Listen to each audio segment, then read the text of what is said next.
So, this morning I got up well early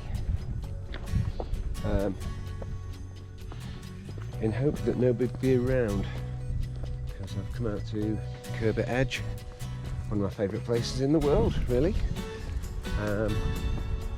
Early August, the heather's out, nice and purple carpet everywhere, and yeah, absolutely beautiful.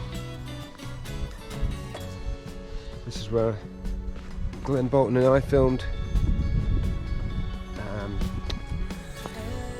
Only One Way, my third single.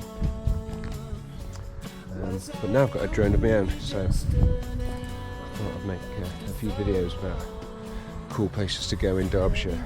Yeah, this is proper awesome. Take off.